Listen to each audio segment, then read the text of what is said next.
ప్రభు ఘనమైన నామమునకు మహిమ కలుగును గాక. మన ప్రభువును రక్షకుడునునైన యేసుక్రీస్తుల వారి యొక్క ప్రశస్తమైన నామమునకే మహిమ ఘనత ప్రభావములు యుగ యుగములకు కలుగును గాక. సర్వాధికారి అయిన దేవుడు ఆయన గొప్ప కనికరమును బట్టి గడిచిన సందేశములో దేవుని యొద్దకు ఎలా రావాలి అని మనం చూస్తూ దేవుని యొద్దకు ప్రవర్తనను సరిదిద్దుకుంటూ ఏక మనస్సుతో హృదయమును పరిశుద్ధపరచుకోవడానికి రావాలి అని, రెండవది ఇష్టపూర్వకంగా ఎవరన్నా ఒక నాయకుని దగ్గరికి వెళ్తే, అంతెందుకు ఒక ఊరికి వెళ్తే, ఒక పార్కుకి వెళ్తే ఇష్టపడి వెళ్తాం. ఎందుకు? అక్కడ కొన్ని ఫొటోస్ దిగచ్చు, ఒక నాయకుని దగ్గరికి వెళ్తే కొన్ని విషయాలు అడగచ్చు అని వెళ్తాం. అలాగే దేవుని దగ్గరికి వస్తే ఆయనతో మాట్లాడచ్చు. ఆయనతో మాట్లాడడం అంటే ప్రార్థన. ఆయన మనతో మాట్లాడితే విందాం అంటే వాక్యం. ఆయన చెప్తే మనం విందాం అని అనుకోవడం, ఇది ఇష్టపడి జరగాల్సినటువంటి కార్యం. ఎవరో బలవంతంగా నెత్తిన ఒక బరువు పెట్టి ఇది నువ్వు మోయాల్సిందే అంటే మోయడం కాదు. ఇది నా బాధ్యత. నేను ఒక సంఘ సహవాసములో ఒక 100 మంది సభ్యులు కలిగిన చోటులో ఒక 10 మంది ప్రార్థనా పరులుగా ఉంటే, అందులో నేను ప్రార్థించే వ్యక్తిగా, సంఘం అంతటి కొరకు ప్రార్థించే వ్యక్తిగా ఉన్నాను అంటే అది నేను ఇష్టపడి బాధ్యతగా నా యొక్క కర్తవ్యముగా నేను నిర్వర్తించాలి అని ఒక ఆశ ఉండాలి. మిమ్మల్ని దేవుడు ఎందుకు అనుకున్నాడు తెలుసా? మీరు ఇంకొకరికి ప్రార్థనా పరులుగా తయారు చేస్తారని. ఒక ప్రార్థనా పరుడు, ఒక ప్రసంగికుని కన్నా ఒక ప్రార్థనా పరుడు చాలా గొప్ప కార్యాలు చేస్తాడు. 100 ప్రసంగాలు చేయలేనటువంటి గొప్ప పని ఒక్క ప్రార్థన చేస్తుంది. ప్రార్థనకున్న శక్తి అంత గొప్పది. 100 ప్రసంగాలు అన్నాను నేను, అంతకన్నా ఎక్కువ అయిండొచ్చు. 100 ప్రసంగాలు చేయలేని పని, మార్చలేని వ్యక్తిని ఒక్క ప్రార్థన మారుస్తుంది. ఆ ప్రార్థన మీరు మీ తదనంతరం మీ బిడ్డలకు నేర్పిస్తూ, లేదా మీ ఎవరికో మీరు నేర్పిస్తూ ఒక ప్రార్థనా పరులుగా మీరు తయారు చేస్తే, నాలాంటి సేవకులు అనేక మంది దేవుని సేవ చేయడానికి, అది ఇష్టంతో రావాలి, కష్టంతో రాకూడదు. అది ఒక బాధ్యతగా రావాలి తప్ప భారంగా రాకూడదు.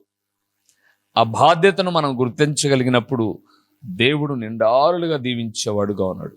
అందుకే మూడవది మనం చూసాం, దేవుని దగ్గరకు వచ్చినప్పుడు ఆయనను మాత్రమే ప్రేమించాలి, ఆయనకు మాత్రమే అధిక ప్రాధాన్యతనివ్వాలి. గుర్తుపెట్టుకోండి, ప్రార్థనను ఎవరైతే నిర్లక్ష్యం చేస్తారో వాళ్ళ ఇంట్లోనే ఒక విరోధమైనటువంటి భావన కలిగిన వ్యక్తులను లేపుతాడు అపవాది. మీ ఇంట్లోనే బాగా సాపీగా వెళ్ళిపోతున్న మీ సంసారంలో, మీ ఇంట్లో ఒక తిరుగుబాటుదనంగా ఒక అన్నం లేపుతాడో, కొడుకును తోడబుట్టిన తమ్ముని లేపుతాడో, అమ్మను లేపుతాడో, నాన్నను లేపుతాడో, అత్తను కోడలు ఎవరో తెలియదు, ఎవరో ఒకరు తిరుగుబాటుదారులు తయారవుతారు. ఇది ప్రార్థనను నిర్లక్ష్యం చేస్తే కలిగేటటువంటి కార్యం. కాబట్టి దాన్ని ఎప్పుడు నిర్లక్ష్యం చేయకూడదు. అందుకే ఈ సమయంలో మనం ధ్యానం చేయబోతున్న అంశభాగం, దేవుని యొద్దకు వస్తే ఏమి మేలు కలుగుతాయి. దేవుని యొద్దకు వస్తే ఏం మేళ్ళు కలుగుతాయి, ఎలాంటి మేళ్ళు కలుగుతాయి? రండి మొదటి విషయాన్ని చూద్దాం.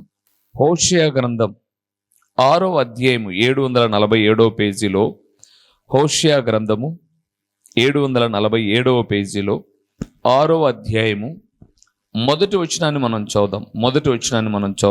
మనము యెహోవా యొద్దకు మరలుదము రండి. యెహోవా యొద్దకు మరలుదము రండి. ఆయన మనలను చీల్చివేసెను. ఆయనే మనలను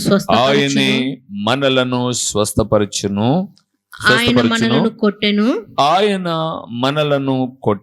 ఆయనే మనలను బాగు చేయును. ఎంత బాగున్నాయి ఈ మాటలు చూడండి.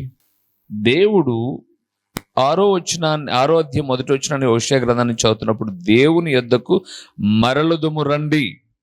ఎందుకు మరలాలి? ఆయన మనలను చీల్చివేసెను, ఆయన మనలను స్వస్థపరుస్తాడు. ఆయన మనలను కొట్టెను, ఆయనే మనలను, యోబు గ్రంథంలో అంటాడు ప్రియులారా, ఆయనే గాయము చేయును, ఆయనే గాయమును కట్టును. దేవునికి ఉన్న స్వభావం ఏంటంటే, ఉదాహరణకు ఒక తల్లి స్వభావాన్ని మీకు జ్ఞాపకం చేస్తాను. ఒక తల్లి కోపం వచ్చినప్పుడు తన బిడ్డను లాగి కొడుతుంది. కొట్టింది కదా అని బజార్లో పెట్టదు, ఇంకా మరలా వాడి ఆకలిని గుర్తించి దగ్గరకు తీసుకుంటుంది, మళ్ళీ అన్నం పెడుతుంది, ఎందుకు కొట్టానో కూడా చెప్తుంది.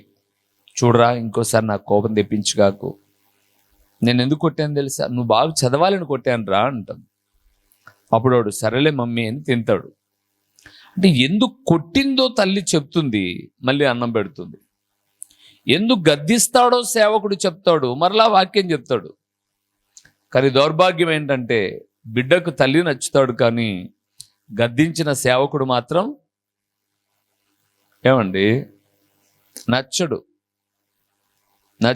కానీ దేవుడు అంటున్నాడు, దేవుని యొద్దకు వస్తే స్వస్థపరిచి బాగు చేయును. ఆ 2 లైన్లు రాసుకోండి. మొదటిది ఆయన చీల్చివేయును, స్వస్థపరచును. రెండవది కొట్టును, బాగు చేయును. ఆ 2 లైన్లు మనం చూసుకుంటే, దేవుని యొద్దకు మనం వచ్చాము అని అంటే మనలను స్వస్థపరిచి బాగు చేసే దేవుడు. అవును ప్రియులారా, ఇప్పుడు మీరు అడగచ్చు, మాకేం వ్యాధి ఉంది బాగు చేయడానికి, మేము ఆరోగ్యవంతులమే, మాకు ఏ జబ్బు లేదంటారా? ఒక్కసారి యెషయా గ్రంథకర్తను అడుగుదాం. యెషయా గ్రంథము 1వ అధ్యాయము. మనకి ఏ జబ్బు లేదని మనం అనుకుంటే మనల్ని మనము మోసం చేసుకున్న వాళ్ళం అవుతాం కదండి. యెషయా గ్రంథము 1వ అధ్యాయము 5వ వచనాన్ని 6వ వచనాన్ని చదువుదాం. 5-6 వచనాలు చదువుదాం. నిత్యము తిరుగుబాటు చేయుచు మీరేల ఇంకను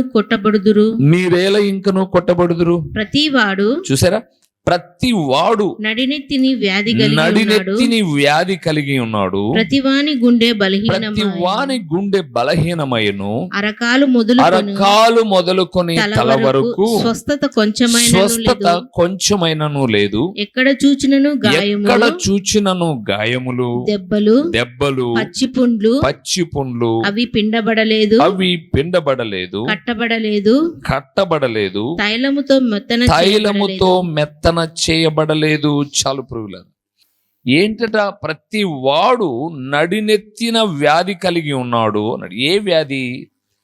పాపం అనే వ్యాధి ప్రియులారా. అందుకే దేవుని యొద్దకు మనం వస్తే, ఈ పాపం అనే వ్యాధి ఉన్నప్పుడు ఆయన కొట్టి గాయపరిచి మనలను స్వస్థపరిచేవాడుగా ఉన్నాడు. ఒకసారి నేను ఒక వ్యక్తిని హాస్పిటల్కి తీసుకొని వెళ్ళాను. తనకు ఒక చిన్న డిసీజ్ వచ్చి, ఒక గాయమైంది. అంటే దెబ్బ తగిలింది కాదు, శరీరంలోనే ఒక పుండు పుట్టింది. ఆ పుండు విషయమై వైద్యుల దగ్గరికి వెళ్ళాం.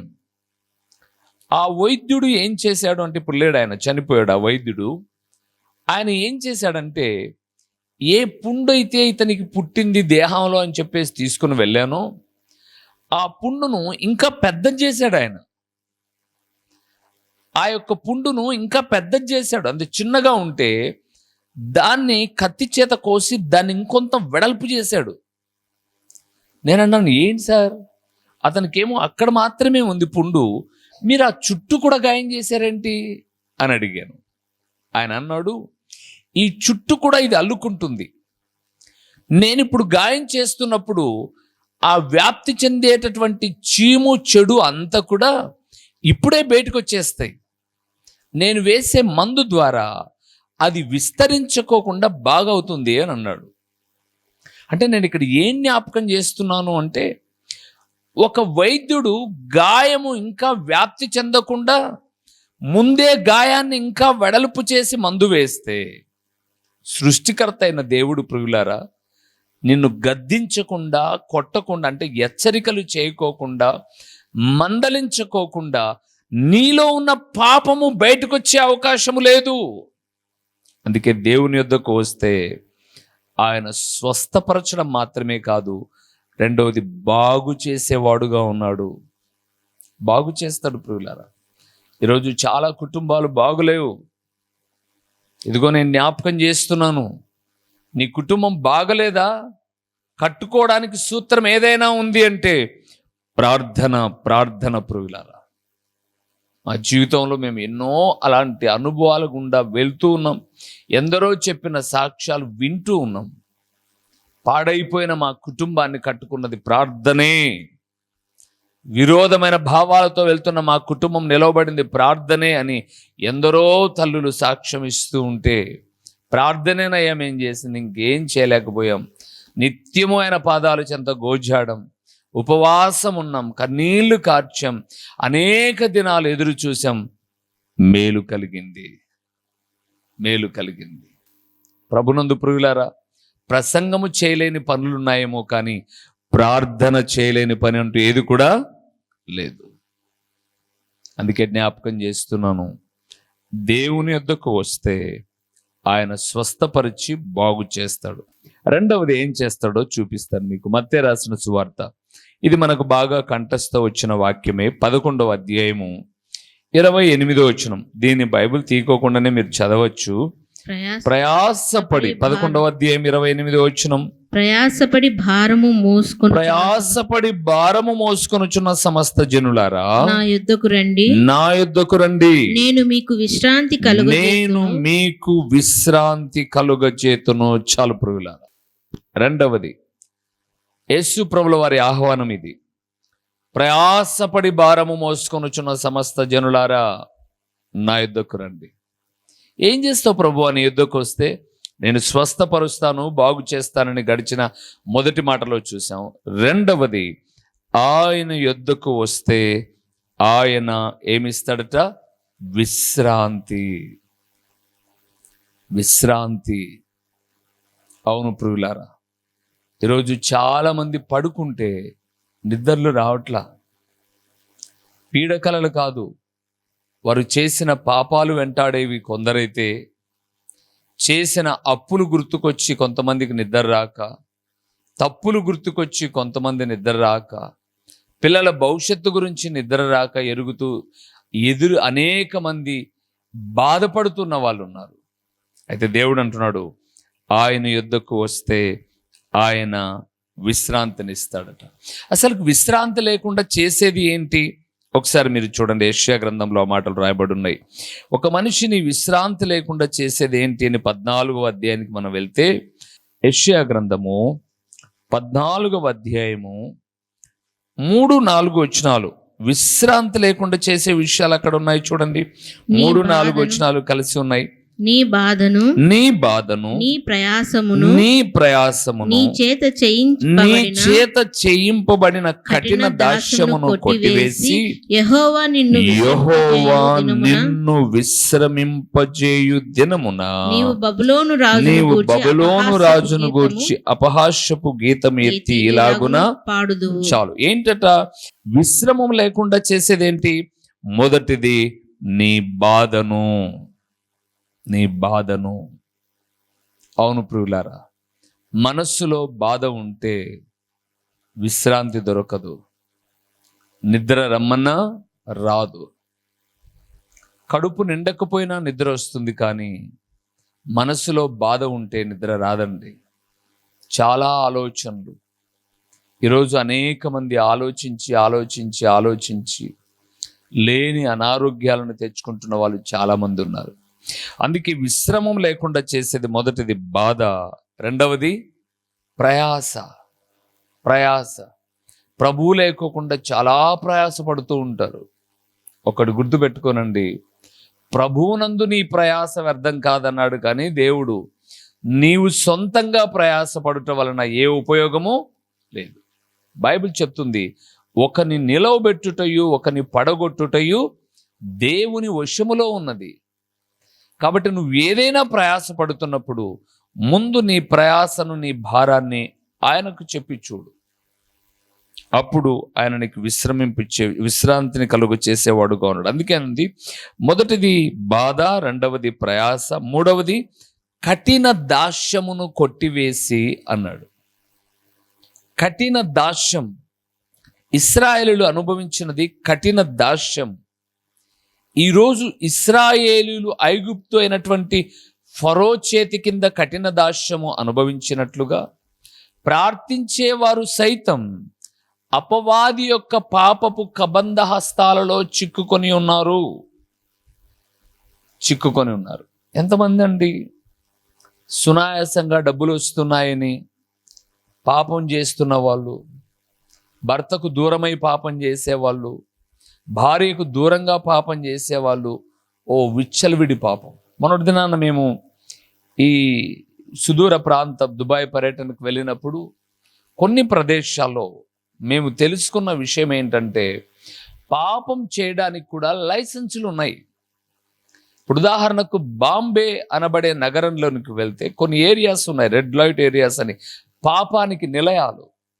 అక్కడ పాపం చేయడానికి లైసెన్సులు, అంటే రహస్యంగా కళ్ళు కప్పి చేయాల్సిన అవసరం లే, స్వేచ్ఛాపూరితంగా పాపం చేయొచ్చు. ఇది వాళ్ళు అనుకోవచ్చు మేమేదో సంపాదించుకుంటున్నామని, తద్వారా చాలా భయంకరమైనటువంటి వ్యాధులు. అందుకే ఇక్కడ అన్నాడు, నేను ఎలాగ విశ్రాంతిని ఇస్తానో తెలుసా? బాధ నుంచి, ప్రయాస నుంచి, కఠినమైన దాస్యము నుంచి నేను విశ్రాంతిని ఇస్తాను. ఎప్పుడు ప్రభువా? 91వ కీర్తన ఒక మాట చూద్దామా? 91వ కీర్తన మొదటి వచనాన్ని చూడండి, చదువుదాం, మనం అవసరం లేదు, మనకు కంఠస్థ వచ్చినదే. మహోన్నతుని చాటున నివసించువాడే సర్వశక్తుని నీడను విశ్రమించువాడు. ఎవరి చాటున? మహోన్నతుని చాటున. అవును ప్రియులారా, మనకేదన్నా బాణం వచ్చి తగలాలి అని అంటే మన ముందు అది తగలకుండా అడ్డు పెట్టుకునే డాళ్ళు ఉంటాయి. అలాగ మన ముందున్నటువంటి ప్రభు అయిన యేసుక్రీస్తు మన ముందు ఉంటే, ఆయన చాటున మనం ఉంటే గొప్ప విశ్రమం ప్రియులారా, గొప్ప విశ్రమము.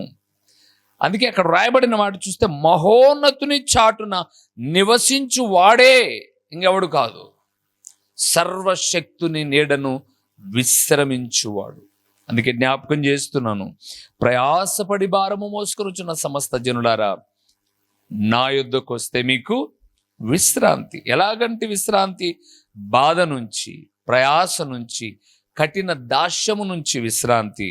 రెండవది సర్వశక్తుని నీడలో విశ్రాంతి. మూడవది ఎలాగ విశ్రాంతి కలుగుతుందో తెలుసా? అక్కడ యెషయా గ్రంథంలో ఒక మాట చూపిస్తారు. 32వ అధ్యాయము, యెషయా గ్రంథము 32వ అధ్యాయము ఒకసారి 17వ వచనాన్ని చూడండి. అక్కడ ఒక విశ్రమము కలిగే స్థలం ఉంది. విశ్రమము అనే పదము గురించి మాట్లాడుతున్నాను. నీతి సమాధానము కలుగ చేయును, నీతి వలన నిత్యమును నిబ్బరము కలుగును. అప్పుడు నా జనులు విశ్రమ స్థలమునందును ఆశ్రయ స్థానముల యందును సుఖకరమైన నివాసముల యందును నివసించెదరు. దేనివల్ల? మొదటిది బాధ వల్ల, ప్రయాస వల్ల, కఠిన దాసం వల్ల విశ్రమము. రెండవది సర్వశక్తుని నీడ వలన విశ్రమము. మూడవది నీతి వలన విశ్రమము. ఎప్పుడు కలుగుతుంది విశ్రాంతి? నీతిగా బ్రతికితే విశ్రాంతి. మీకు తెలుసా ప్రియులరా, తప్పు చేసేవాడికి ఎప్పుడూ ఏదో ఒక వైపున భయం ఉండనే ఉంటుందండి. తప్పు లేనివాడు, అప్పు లేనివాడు అంట చాలా ప్రశాంతంగా నిద్రపోతాడట. అందుకే దేవుని పిల్లలమైనటువంటి మనము అప్పు చేసినా తీర్చుకోవచ్చేమో, కానీ తప్పు చేసి తప్పించుకోవడం మాత్రం జరగదు. ఎందుకు అనంటే తప్పు అనేది పెనుముప్పు అన్నాడు ఒక భక్తుడు. అది చాలా పెనుముప్పు. అది మనిషిని పట్టి పతనం చేసేంత వరకు నిద్రపోదు. నేను అడిగినా ఒక సేవకుడు మాట్లాడుతూ నాతో అన్నాడు, నిజంగా చాలా బాధ, భయం వేసింది ప్రియులారా. ఏంటి ఆ బాధ, భయము అంటే, తప్పు చేసి మీ పిల్లలను చదివిస్తూ ఉంటే ఆ పిల్లలు చదివిన చదువు ప్రయోజన కలగదు అంటున్నాడు. మీరు పాపం చేసి మీ బిడ్డలకు అన్నం పెడితే ఆ పాపమే గుర్తుకొస్తూ ఉంటుంది. వారు తినే ప్రతి మెతుకు మీద పాపమే ఉంటుంది. అందుకే పాపం చేయకుండా నీతితో, బైబిల్ కూడా చెప్పిన మాట అదే, నీతితో కలిగినటువంటిది కొంచెమైనా బహుశ్రేష్టం అన్నాడు. ప్రభునందు ప్రియులారా, మనం పాపం చేసి మేము జల్సాగా బ్రతుకుతున్నాము అంటే ఆ బ్రతుకు బ్రతికే కాదండి, బ్రతుకు బ్రతికే కాదు. అందుకే దేవుడు అన్నాడు, ఆయన యుద్ధకు వస్తే విశ్రమము కలుగుతుంది, ఆయన యుద్ధకు వస్తే స్వస్థత కలుగుతుంది, ఆయన యుద్ధకు వస్తే బాగు చేస్తాడు, ఆయన యుద్ధకు వస్తే విశ్రమమును ఇస్తాడు. మూడవది, ఆయన యుద్ధకు వస్తే ఏం చేస్తాడో ఆది కాండములో చూద్దాం. 45వ అధ్యాయానికి వద్దాం. ఆది కాండము 45వ అధ్యాయము 18వ వచనాన్ని మనం చదువుదాం ప్రియులారా. మీ తండ్రిని మీ మీ ఇంటి వారిని వెంటబెట్టుకొని నా యుద్ధకు రండి. ఐగుప్తు దేశమందలి మంచి వస్తువులను మీకు ఇచ్చెదను. ఈ దేశము యొక్క సారమును మీరు అనుభవించెదరు. అది ప్రియులారా, యోసేపు అంటున్నాడు తన అన్నలతో, ఈ దేశానికి మీరు తండ్రిని వెంటబెట్టుకొని రండి, నా యొద్దకు మీరు వచ్చినట్లయితే కన ఐగుప్తు దేశంలోని మంచి వస్తువులను మీకు ఇవ్వడమే కాకుండా ఈ దేశము యొక్క సారమును మీరు భుజించేటట్టుగా చేస్తాను అన్నాడు. ప్రభునందు ప్రియులారా, యోసేపు దగ్గరకు వచ్చిన అన్నలే సారము భుజిస్తే, సర్వాధికారి అయిన దేవుని దగ్గరికి మనం వస్తే సారవంతమైన పరలోకాన్ని మనకి ఇస్తాడు ప్రియులారా. సారవంతమైన పరలోకం. యోసేపు బహుశా 7 ఏళ్ల కరువులో అన్నలను పోషించవచ్చు, కానీ మనం ఆరాధిస్తున్న దేవుడు యుగ యుగములు మనలను సారవంతమైన జీవితాన్ని ఇచ్చేవాడుగా ఉన్నాడు. సారము, ఇది మీరు జ్ఞాపకం చేసుకునండి. ఎలాగుంటుంది సారము? ఉదాహరణకు ఒక చెరుకు మిషన్లో చెరుకు పెట్టినప్పుడు ఆ మిషన్ రన్ అయ్యే కొద్దీ దానిలో ఉన్నటువంటి జ్యూస్ అంతా, చెరుకులో ఉన్న రసం అంతా బయటకు వచ్చేస్తుంది. ఆ మిషన్ తిప్పేవాడు ఇంకా అది తిప్పి అది చెరుగడను అట్లా మడిచి ఇట్లా మడిచి 4-5 సార్లు దాంట్లో పెట్టేస్తాడు. దేనికోసమయ్యా అన్ని పర్యాయములు అంటే, దానిలో ఉన్న చివరి సారం బయటకు వచ్చేంత వరకు అతను దాన్ని పిండుతాడు. ఆ సారమే బలం. దేవుని యొద్దకు వస్తే సారం. అందుకే దేవుని ప్రియబిడ్డలముగా దేవుని సన్నిధానంలో దేవుని యొద్దకు రావాలి. సారము అనుభవించుటకు, సస్యశ్యామలమైన జీవితాన్ని అనుభవించుటకు ప్రభు చెంతకు మనం రావాలి. అది ప్రభు యొక్క కోరిక. చివరిగా ఒక్క మాట చెప్పి నేను ముగిస్తాను ప్రియులారా. యోహాను రాసిన సువార్త 7వ అధ్యాయము 37వ వచనాన్ని చూద్దాం. ఆయన యుద్ధకు వస్తే ఏ మేలు కలుగుతుందో ఆ మాట చూసి ముగిద్దాం. 7వ అధ్యాయము 37వ వచనాన్ని మనం చదువుకుందాం. ఆ పండుగలో మహాదినమైన అంత్యదినమున యేసు నిలిచి, ఆ మాట చూడండి, యేసు నిలిచి ఎవడైనను దప్పిగొనిన ఎడల నా యొద్దకు వచ్చి దప్పి తీర్చుకొనవలెను. చాలు ప్రియులారా. 4వది, దేవుని యొద్దకు వస్తే దప్పిక తీర్చబడుతుంది. ఏ దప్పిక? మనం ఇదివరకే చూసాం. యేసు ప్రభుల వారు శిలోమాను మీద ఉన్నప్పుడు ఆయన దప్పిక కొనినాడు. ఆయన దాహము కొని అడిగితే చేదు చెరకనిచ్చారు అని చూసాం. ఈరోజు లోకంలో చాలా మంది దప్పిక ఏంటంటే, అందరికన్నా బాగా సంపాదించాలి, అందరికన్నా గొప్ప స్థితికి వెళ్ళాలి అని. నో, నిజమైన దప్పిక ఏంటంటే ప్రభు యొక్క వాక్యాన్ని భుజించాలి, ఆయన శరీర రక్తములను పానీయము చేయాలన్న దప్పిక కలిగిన వాళ్ళను దేవుడు ఉన్నతంగా ఆశీర్వదిస్తాడు ప్రియులారా. అందుకే ఆయన అన్నాడు, మహాపండుగ దినములో నిలబడి చెప్తున్నాడు, ఎవడైనాను దప్పిక కొని ఉంటే నా యొద్దకు వచ్చి దప్పిక తీర్చుకొనడి. ఏది పండుగ? క్రైస్తవునికి ప్రతి ఆదివారము కూడా ఒక పండుగ. ఇప్పుడు ఆయన దగ్గర మనం తీర్చుకునే దప్పిక ఏంటి? ఆయన శరీరమును, ఆయన రక్తమును పానీయము చేయుట. అందుకే మీరు 4వ అధ్యాయం యోహాను సువార్తకు వెళ్తే ఎక్కువ శాతం ఈ దప్పికను గురించి, జీవజలముల గురించి యోహాను సువార్తలోనే రాయబడ్డాయి. నీళ్ళకొచ్చింది ఆ 4వ అధ్యాయంలో ఆ స్త్రీ, ఆమె దాహం అడుగుతుంది ప్రభుల వారిని. అయ్యా, ప్రభు అడుగుతున్నాడు ఆమెను, అమ్మ దాహమే అని అడుగుతున్నాడు. మీరేమో యూదులు, మేమేమో సమరయులము, మీకు మేము ఎలాగ దాహం ఇవ్వాలి? వాళ్ళిద్దరి మధ్య ఒక ప్రశ్న. యేసుప్రభు అంటున్నాడు, నీవిచ్చే నీళ్లు తాగితే మరలా దాహం వేస్తుంది, నేనిచ్చి నీళ్లు తాగువాడు ఎప్పుడు కూడా దప్పిక కొనడు అన్నాడు. ఆమె అంటుంది, రోజు వచ్చి బావి దగ్గర ఆ నీళ్లు చేదు కొనుక్కోకుండా ఆ నీళ్లు కొన్ని నాకు ఇవ్వయా అని అడిగింది. నువ్వు వెళ్ళి నీ భర్తను తీసుకురాపో అని అంటే, నాకు భర్త లేడు అని నిజము చెప్పిందండి. ప్రభునందు ప్రియులారా, ఆమె బ్రతుకు తప్పటి అడుగులు వేసే తప్పు బ్రతుకు, కానీ ఆమె నోటి వెంట ఏమొస్తుంది? సత్యం వస్తుంది. ఈరోజు ప్రభువును ఆరాధించే వాళ్ళ నోటి వెంట అబద్ధాలు వస్తున్నాయండి. తప్పుడు బ్రతికి ఆమె నోటి వెంటనే సత్యం వస్తే, సత్యదేవుణ్ణి ఆరాధించే వాళ్ళ నోటి ఎంత సత్యం రావాలి? కానీ నిత్యము ప్రార్థన చేస్తూ దేవుని స్తుతిస్తూ అబద్ధం అబద్ధం అబద్ధం అబద్ధం అబద్ధం అసహ్యమైనవి. ఆయా ప్రభు అన్నాడు, నువ్వు చెప్పింది కరెక్టే. ఆమె జీవితం అంతటినీ చెప్పగానే ఆమెకున్న ఆత్మదాహము తీర్చుకోవడానికి ఊరిలో వాళ్ళందరినీ పిలుచుకొని వచ్చి, ఈయన కాదా మెస్సయ్య, మనం ఎదురు చూస్తున్నది ఈయన కోసము కాదా అని ప్రకటించడం ప్రారంభించింది. ప్రభునందు ప్రియమైన వారలారా, దేవుని యొద్దకు వస్తే స్వస్థపరిచి బాగు చేస్తాడు. దేవుని యొద్దకు వస్తే విశ్రాంతిని ఇస్తాడు. దేవుని యొద్దకు వస్తే సారాన్ని అనుభవించేటట్టు చేస్తాడు. దేవుని యొద్దకు వస్తే దప్పిక తీర్చి సంతోషాన్ని ఇస్తాడు. మహాగణుడవైన దేవ, మహోన్నతుడవైన పరలోకపు తండ్రి, మీ ఘననామమునకు స్తోత్రములు చెల్లిస్తూ ఉన్నాము నాయన.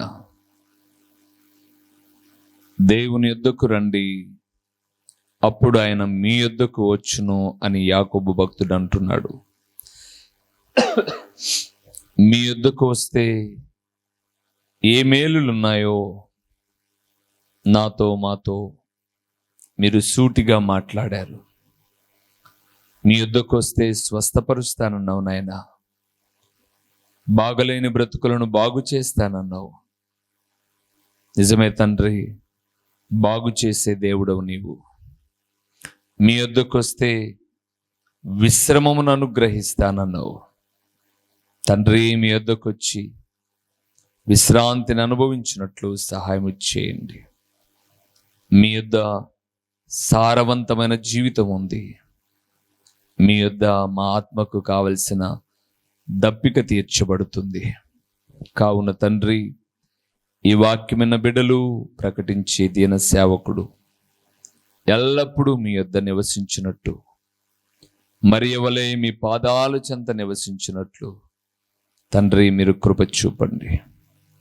విన్న వాక్యము అపవాది దొంగిలించుకోకుండా ప్రకటించబడిన పరలోకపు సంగతులు సారవంతమైన నేలను పడిన విత్తనము వలె 30దంతలుగా 60దంతలుగా 100అంతలుగా ఫలింపచేయండి.